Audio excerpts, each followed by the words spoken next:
Thank you for being here today. So nice to see your faces. I am Rossana Rodriguez, and I am running for alderman of the 33rd Ward. 4 years ago, a teacher from Roosevelt High School ran for office. He was the teacher of many of my young people that I mentored in the Albany Park Theater Project. And I got to meet him, and I got involved in his campaign, and his politics were amazing. He wanted to build a ward for the 99%.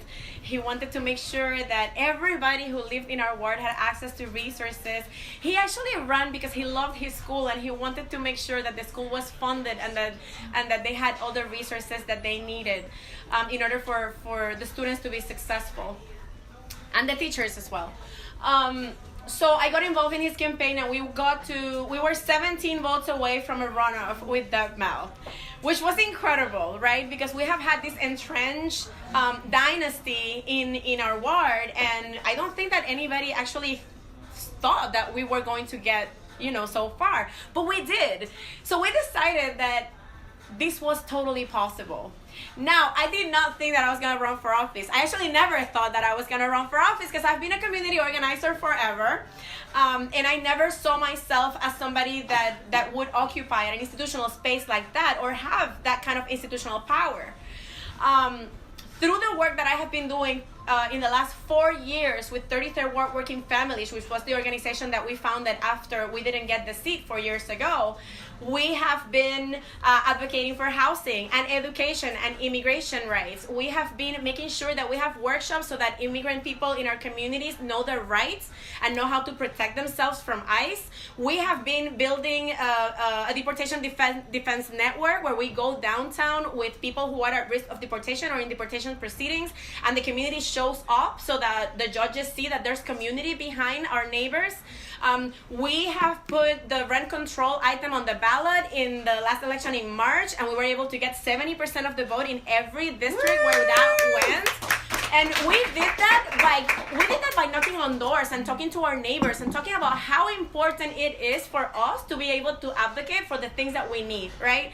So as we built that, it became clear that it was time to run a candidate that came from the movements, that came from these initiatives that we have been taking on, because it's an emergency and we need good lives and we all deserve them, right?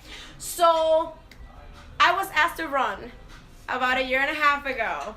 And I said no 100 times, but people kept asking me because they saw that I was the right person to do it because of my connections with the community, because of my organizing work and advocacy. And it took a little bit for me to believe that it was possible for me to do it, but now I do believe it. I believe that I can do this. Yeah. And I believe that I can do this because I have all of you. Because from the beginning, I have had a group of people that are committed to fighting for the same things, right? So I am happy that all those people are there to keep me accountable, to build with me, right? So that we can actually win.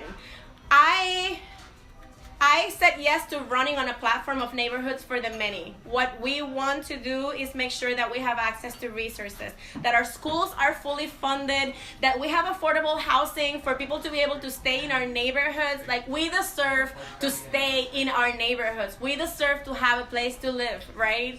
Everybody does. We have a very diverse ward, and we are losing the diversity because of gentrification, because people can't afford to live there anymore. We don't want that. We deserve to feel safe. And safety does not necessarily equal police present always, right? Yes. And that's very important for us to understand so that we can advocate for different things that are going to make us feel safe. Like fully funded public schools with social workers and counselors and nurses and support staff and teachers that are well taken care of and that can take care of the students, right? We need after-school programming. We need arts, and we need arts development and creative processes in our ward. We need affordable housing because nobody who is homeless or home insecure is safe, right?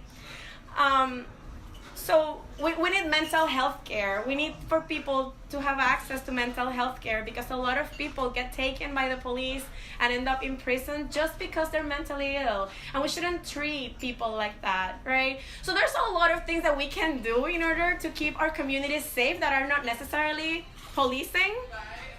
We need more violence prevention programming. So I am committed to fighting for those things. I am committed to fighting with you for those things. And I am committed to listening to you through participatory processes in our ward.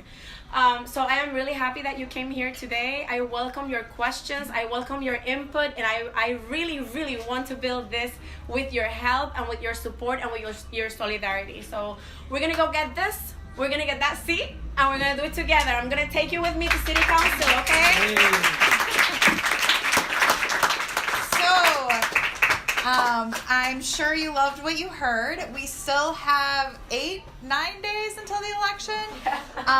If you would like to volunteer, we would love to have you. We still need a whole crew of folks to come out for Election Day. We have lots of possibilities for phone baking and for door knocking. We're in the middle of GOTV, get out the vote, very important time. Also, if you'd like to contribute to this campaign, this is a people-powered campaign, which we are not taking money from big developers. But we won't take it from you. But we will take it from you. So small donations is how we are going to fund this, and please consider contributing because we definitely need money to continue this all the way. Thank you all for coming.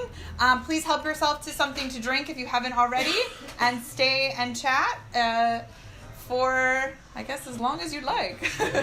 Thank you all for coming.